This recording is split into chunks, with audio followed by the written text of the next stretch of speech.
જય સ્વામિનારાયણ મિત્રો. આપણો આજનો લેક્ચર છે વોટર રિસોર્સ મેનેજમેન્ટ. આગળના લેક્ચરમાં આપણે ઘણી ચર્ચા કરી હતી કે what is a study of water resource management, Y this subject study, કે શા માટે વોટર રિસોર્સ મેનેજમેન્ટ આપણે સ્ટડી કરવો છે. તો ફર્સ્ટ ઓફ ઓલ કોઈ બી સબ્જેક્ટ સ્ટડી કરવા માટે એનો એક સ્કોપ હોય. સ્કોપ એટલે કે તમને એક માહિતી આપવા માંગુ કે તમારે સિવિલ એન્જિનિયરિંગ કરવું છે તો તમારે એટલી તમારા માઇન્ડમાં ક્લિયર હોવું જોઈએ કે એનો સ્કોપ શું છે, સિવિલ એન્જિનિયરિંગનો ઉપયોગ ક્યાં થાય, સિવિલ એન્જિનિયરિંગ બનીને કઈ રીતે આગળ જવું છે. તો એનું સ્ટેપ બાય સ્ટેપ તમારી બધી વસ્તુ શીખવી પડે. શેમાં? તો કે એન્જિનિયરિંગના 4 વર્ષમાં. તો તેવી જ રીતે વોટર રિસોર્સ મેનેજમેન્ટ ભણવું હોય તો પહેલાં તમને એટલીસ્ટ ખબર હોવી જોઈએ કે શું સ્કોપ છે વોટર રિસોર્સ મેનેજમેન્ટનો અને શા માટે ભણવું પડે છે અને આ સબ્જેક્ટની ઉપયોગિતા શું છે. તો એના વિશે આજે આપણે ડિટેલ ચર્ચા કરશું. સૌથી પ્રથમ first topic, scope of water resource management. What scope, કે શું સ્કોપ છે વોટર રિસોર્સ મેનેજમેન્ટના અથવા તો વોટર રિસોર્સ એન્જિનિયરિંગના. તો મિત્રો ખાસ એક વસ્તુ જોઈએ, water resource engineering is the branch of engineering. Water resource engineering is a branch of engineering. You are remember that? 2 minute. Okay. Water resource engineering is the branch of civil engineering. કે civil એન્જિનિયરિંગની એક branch છે. તો તમને બધાને ખબર હશે, structural mechanics તો કે એપ્લાઇડ મેકેનિક્સ છે, ટ્રાન્સપોર્ટેશન એન્જિનિયરિંગ છે, હાઈવે એટલે કે ટ્રાન્સપોર્ટેશનમાં આવે, જીઓટેકનિકલ એન્જિનિયરિંગ છે, પછી marine structure engineering, infrastructure and development engineering. આમ જુદા જુદા એન્જિનિયરિંગના બ્રાન્ચ છે. એમાંની water resource management and water resource engineering is a part and branch of civil engineering which deal with measurement of water. એટલે કે which deal with measurement of water, utilization એટલે કે વોટરને મેઝરમેન્ટ કરવું, utilization, distribution and development of water resource for agriculture, municipal, power generation purpose. હવે જો આ શબ્દને સમજવો બહુ અગત્યનો છે. શું મેઝર કરવાનું છે? Measurement of water, which deal with measurement of water, utilization, distribution and development of water resource. હવે અહીંયા આ 3 શબ્દ ખાસ યાદ રાખવા: development, distribution, utilization. Measurement of water to the utilization, distribution, development. હવે અહીંયાથી સેકન્ડ પોઈન્ટ શરૂ થાય, ઓફ વોટર રિસોર્સ ફોર શેની માટે? તો કે એગ્રીકલ્ચર ફિલ્ડ માટે, મ્યુનિસિપલ માટે, પાવર જનરેશન પર્પઝથી. તો આપણે સ્ટડી શેની માટે કરવું છે? તો કે મેઝરમેન્ટ ઓફ વોટર. શેનું પણ? એનું યુટિલાઇઝેશન કરતી વખતે, એનું ડિસ્ટ્રીબ્યુશન અને ડેવલપમેન્ટ. એટલે કે આ 3 સ્ટેજમાં એનું મેઝરમેન્ટ કરવું છે. શેનું? વોટરનું. Of water resource for agriculture. હવે વોટર રિસોર્સ તમે મેઝરમેન્ટ તો કર્યું, પણ મેઝરમેન્ટ કર્યા પછી એનો રિસોર્સ, એ રિસોર્સ શેના માટે? તો કે agriculture, municipal end power generation purpose. આ 3 પર્પઝ એટલે કે ઘણા બધા એટ્રેક્ટના પર્પઝ છે, પણ mostly agriculture, municipal, power generation purpose. આ પર્પઝથી એનું મેઝરમેન્ટ કરવું. કોનું? વોટરનું. That is a scope of water resource engineering. Clear મિત્રો? હજી આપણે વાઇડલી જોઈએ કે વોટર રિસોર્સ એન્જિનિયરિંગ એ કોની જોડે ડીલ કરે છે. તો કે આ તો આપણે હજી સમજ્યા કે is the branch of civil engineering which deal with measurement of water, utilization, distribution, development of water resource for agriculture, municipal and power generation purpose.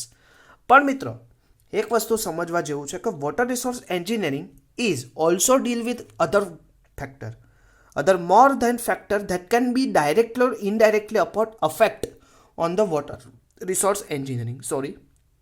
તો first of all the study of the water resource engineering deals with, કે કોની જોડે deals કરે છે?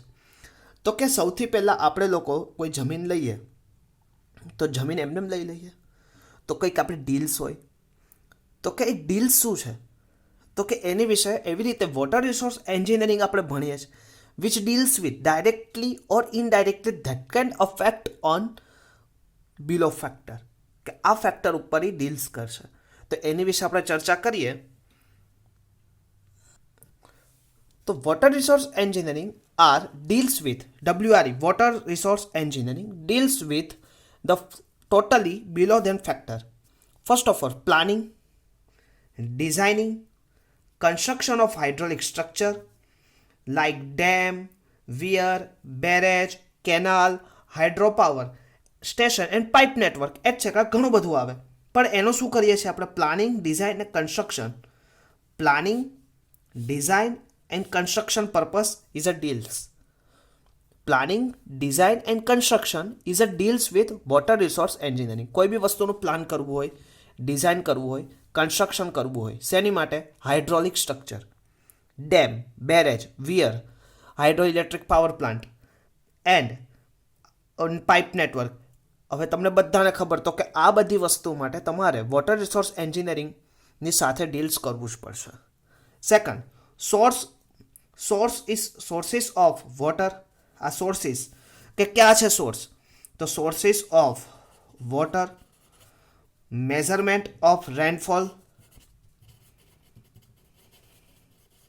Run of water and flood control.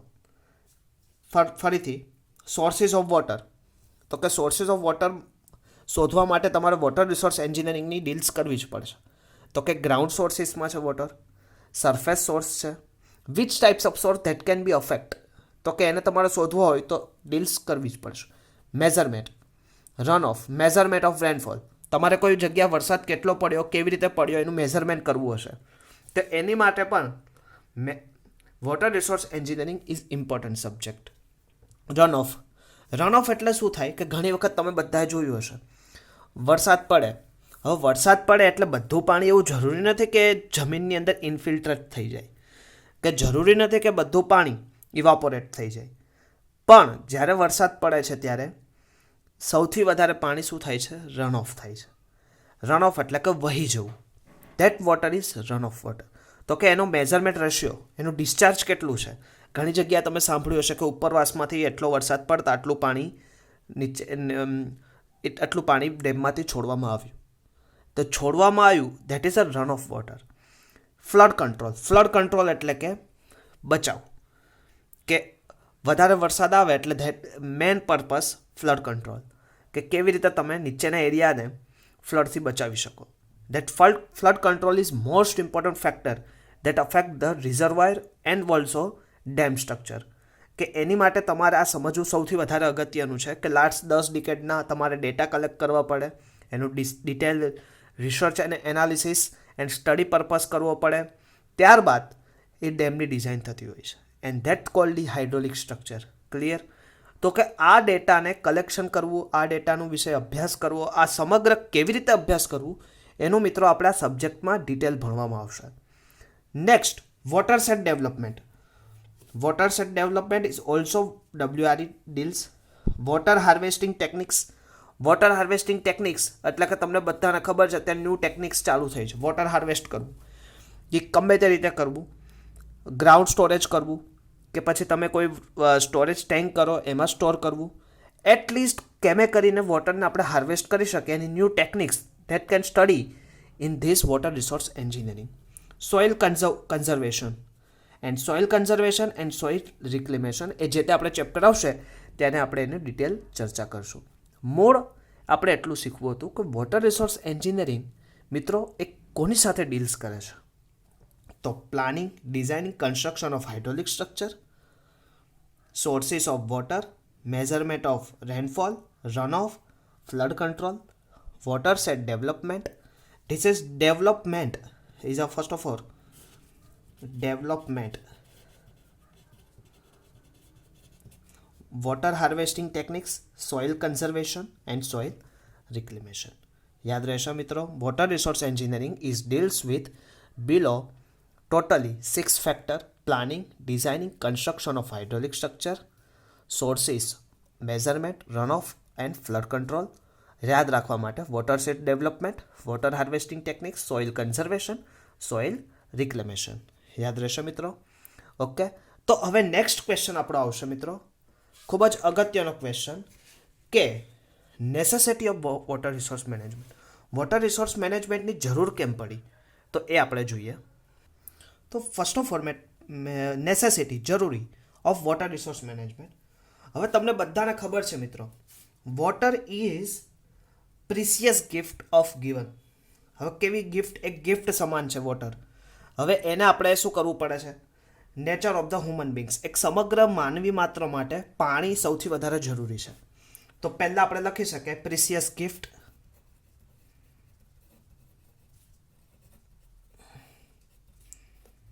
Off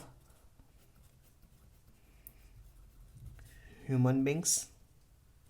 clear મિત્રો? Precious gift of human beings. Next, it is the most important resource of a country. Most important resource.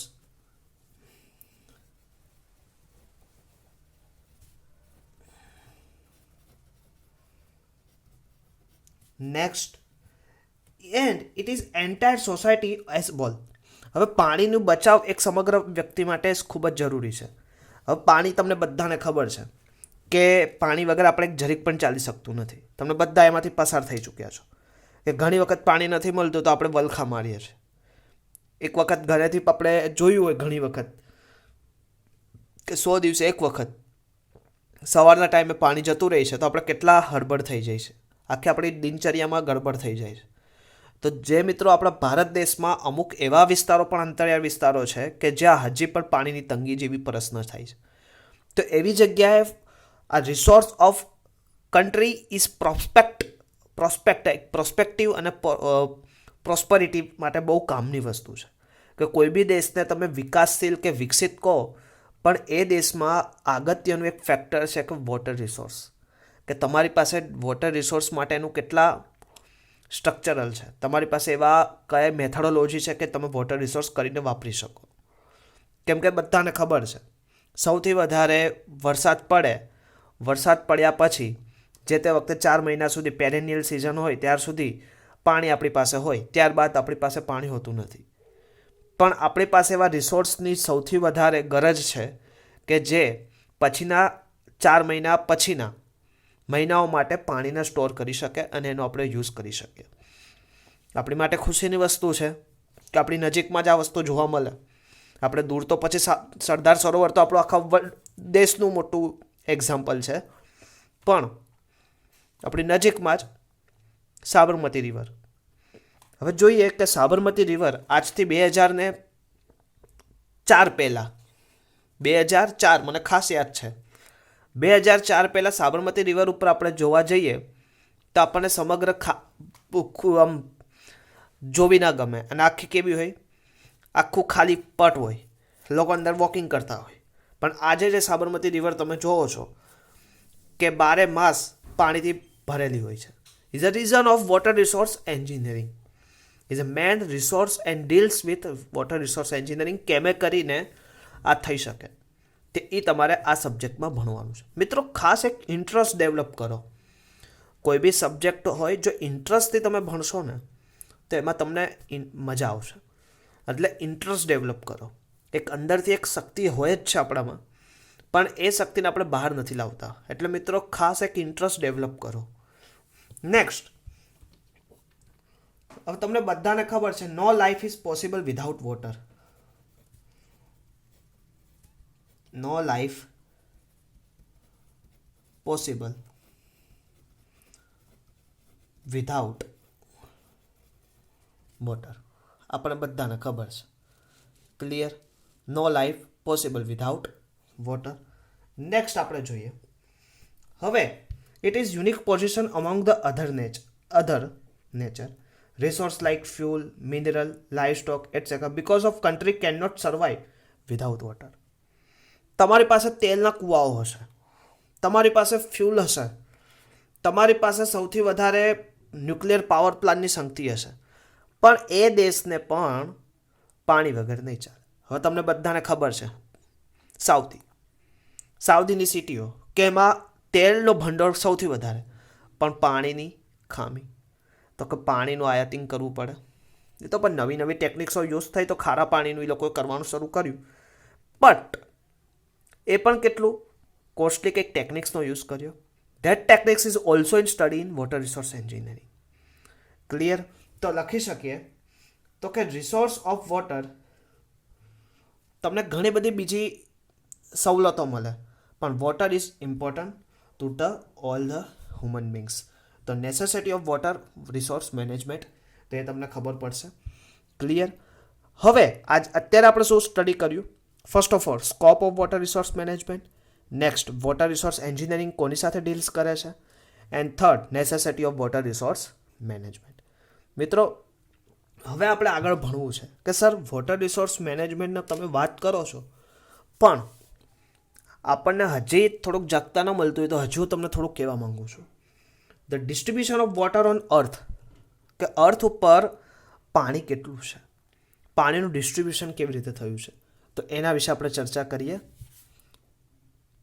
મિત્રો હવે તમને બધાને સૌથી પહેલાં નાના હતા ત્યારથી આપણે ભણેલા છીએ કે પૃથ્વીના આપણે ટોટલ 4 પાર્ટ્સ ડિવાઈડ કરીએ તો 4માંથી 3 parts of water, 3 parts of water એટલે કે 71 પાર્ટ્સ ઓફ વોટર છે. ક્લિયર? પણ તમને બધાને ખબર છે એ વોટર કેવું છે? ખારું પાણીનું. હવે એમાં બી આપણે વોટરને ડિસ્ટ્રીબ્યુશન કરવું હોય તો સૌથી પહેલાં લઈએ ઇન સી એન્ડ ઓશન્સ. તો કેટલું આવશે? 97%. 97% તો ખાલી દરિયાનું જ છે. ત્યારબાદ આપણે કરીએ એટ પોલર આઈસ, એટલે કે જે નોર્થ અને આપણા જે પૃથ્વીના ટોપ પોઈન્ટ ઉપર શું છે તમને બધાને ખબર છે? આઈસ. તો કે એ જે આઈસ કેટલું છે? તો આપણી પાસે 2%. તો કે સ્ટોરેજ આઈસ છે. નેક્સ્ટ એઝ ગ્રાઉન્ડ વોટર, કે જમીનની અંદર આપણે જે વેલ દ્વારા અત્યારે ખેંચવાનો સૌથી વધારે પ્રયત્ન કરીએ તો એ કેટલું છે? 0.75%. ઇન લેક્સ, રિવર્સ, કે સરોવર કો, રિવર્સ કો, કે એના દ્વારા આપણી પાસે અત્યારે સૌથી વધારે કેટલું વોટર છે? 0.25%. તો આમ તમે ટોટલ કરો તો જો તો 100% થઈ જાય છે. ક્લિયર? તો આ દ્વારા આપણને થોડુંક આમ ખ્યાલ આવે તો કે આપણે કેટલા પર્સન્ટ વોટરમાં આપણે યુઝેબલ થાય એટલું વોટર કેટલું છે? 75 એન્ડ 25. હા, 2%માંથી કદાચ મેલ્ટિંગ થાય, પણ મેલ્ટિંગ થાય otherwise that can be green house effect. એટલે કે મેલ્ટિંગ તો થવું જ ના જોઈએ, પણ થાય છે ને એનો યુઝ કરીશ 2 નંબર. પણ 75 and 25% water that can use in, એટલે કે ઓલરેડી 1% જેટલું વોટર આપણને શું થાય છે? પીવાલાયક પ્રાપ્ત થાય. ક્લિયર? હવે એમાં બી આપણે વાત કરીએ the quantity of water main can be directly is very little. Clear? The quantity of water that man can be used directly is very little, only for 0.25%. એટલે કે લેક દ્વારા તમે જે યુઝ કરો એ જ વસ્તુ કે જે તમને નદીઓ દ્વારા ડાયરેક્ટ મળે તો કેટલું? 0.25%. બાકીનું તમે ડાયરેક્ટલી યુઝમાં નથી લઈ શકતા. એની માટે તમારે કોઈ ટેકનિક્સ વાપરવી પડે, પણ ડાયરેક્ટલી આપણે યુઝમાં લઈ શકીએ એવું કેટલું છે? 0.25% ઓનલી. હવે તમને બધાને એક વસ્તુ જાણવા જેવું છે કે એવરી યર એક પોઈન્ટ આપણે અહીંયા સમજવા જેવો, every year in the world 81% of total rainfall flow into C. કેટલું? 81%. 81% વોટર ફ્લો ઇન સી. ક્યારે? During rainfall. કે જ્યારે વરસાદ આવતો હોય ત્યારે વરસાદ આવવા દરમિયાન 81% ઓફ વોટર શું થાય છે? ફ્લો થઈ જાય છે, રન ઓફ થઈ જાય છે ડ્યુરિંગ રેનફોલ. Every year. આ એક વસ્તુની વાત નથી, every year.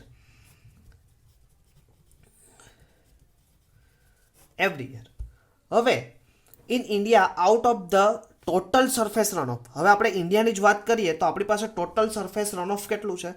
186 mile hectare metre. Clear?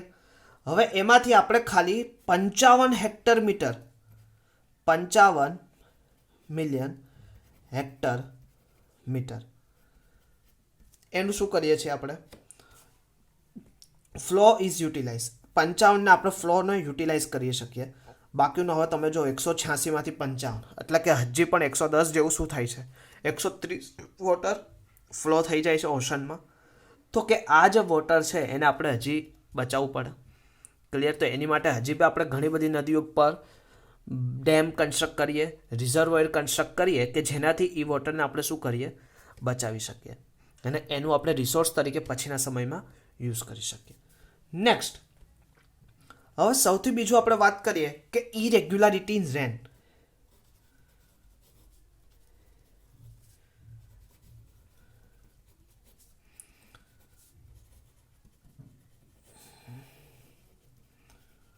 ઇરેગ્યુલારિટી in rainy season. તો ફોર એક્ઝામ્પલ આપણે વાત કરીએ ઇનરેગ્યુલારિટી કેવી રીતે કહી શકાય મિત્રો. તો સૌથી પહેલાં આપણા ભારતની જ વાત કરીએ, બે પાર્ટ. એક જ આપણે હું એક્ઝામ્પલ આપું તમને, ચેરાપુંજી. તમે નાનેથી આ સાંભળ્યું હશે. હવે ચેરાપુંજીમાં એન્યુઅલી લગભગ આપણે જોઈએ તો કે 1200 સેન્ટીમીટર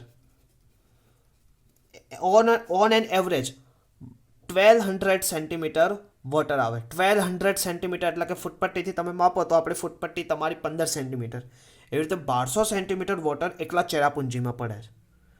એની સામે હું રાજસ્થાનની વાત કરું, રાજસ્થાનનો રણ પ્રદેશ એટલે કે રાજસ્થાનનો હું ડેઝર્ટ એવો પ્રદેશની વાત કરું કે જ્યાં ઓન એવરેજ મિનિમમ 12 સેન્ટીમીટર વરસાદ પડે.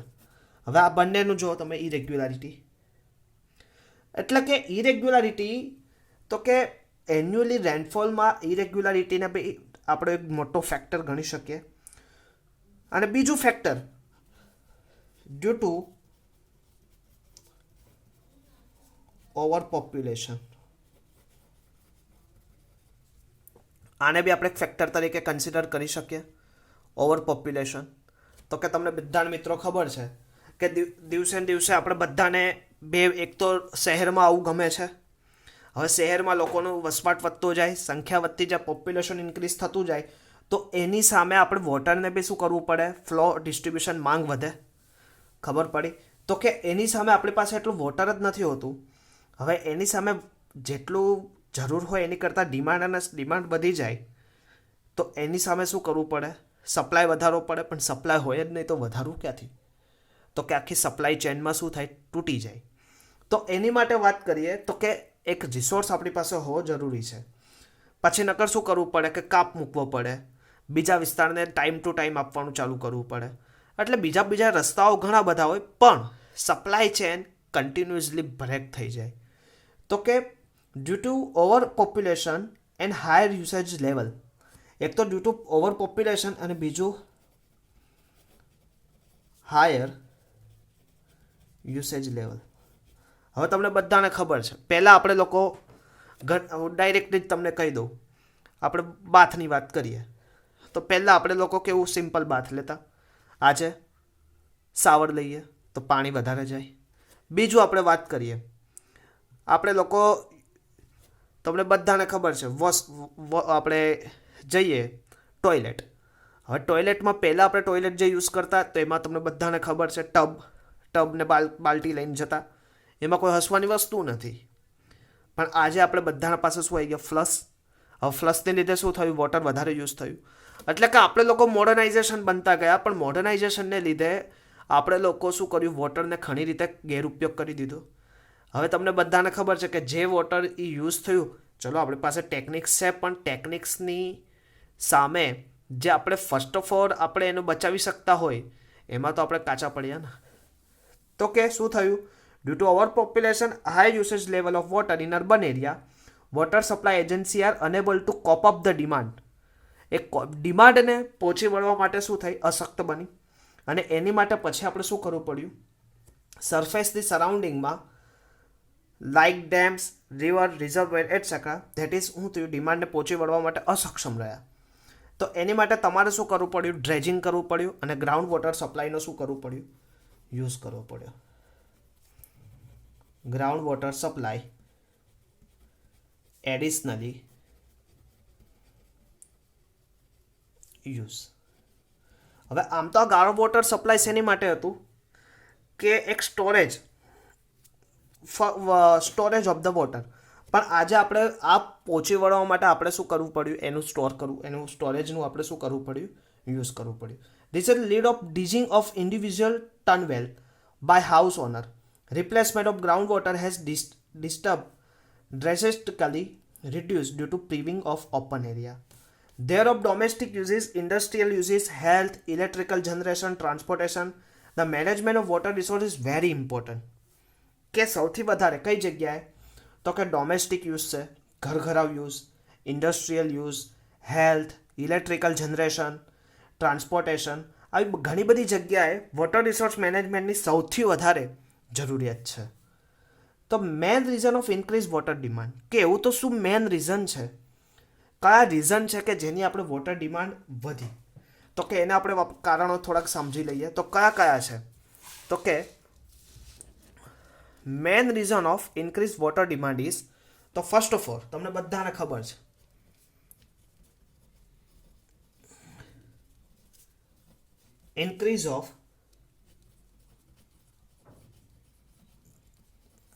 increase in population.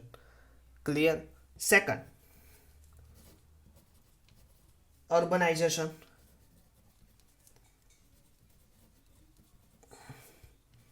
Third one, high standard life.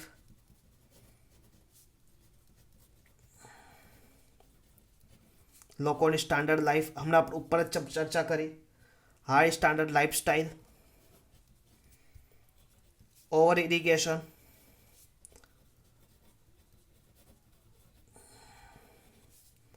Over ઇરિગેશનની માહિતી આપણે આગળ પછી લઈશું. ઇન્ડસ્ટ્રીયલાઇઝેશન,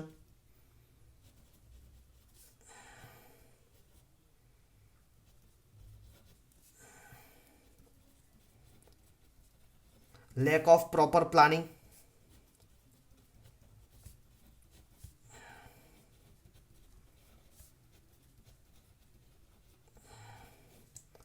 lack of proper planning. 7, lack of awareness of society.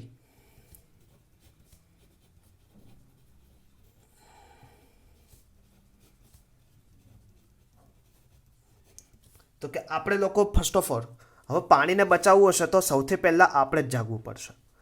તો first of all increase in population, urbanisation, એટલે કે લોકોને શહેરમાંથી ગામડામાંથી શહેરમાં આવવાની ઈચ્છાઓ જાગી, high standard of lifestyle, over irrigation, industrialisation, lack of proper planning and lack of awareness of society.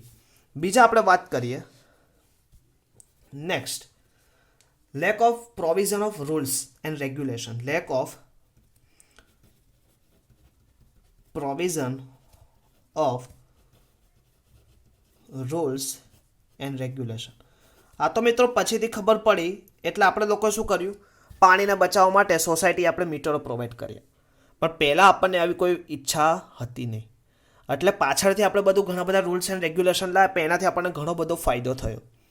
એટલે પછી આપણે એકબીજાને ચર્ચા કરીએ કે તમારે કેટલું બિલ આવ્યું, તમારે કેટલું, એટલે 100 રૂપિયા 200 રૂપિયા બિલ આવવાનું ચાલુ થયું, પણ એટલીસ્ટ વોટરનો સપ્લાયનો જરૂરી જથ્થો શું થયો, રિઝર્વ રહ્યો, એટલે કે બીજી રીતે તમે વાપરી શકો. તો કે provision, rules and regulation. 9, most important factor, pollution. And 10, lack of recycling water.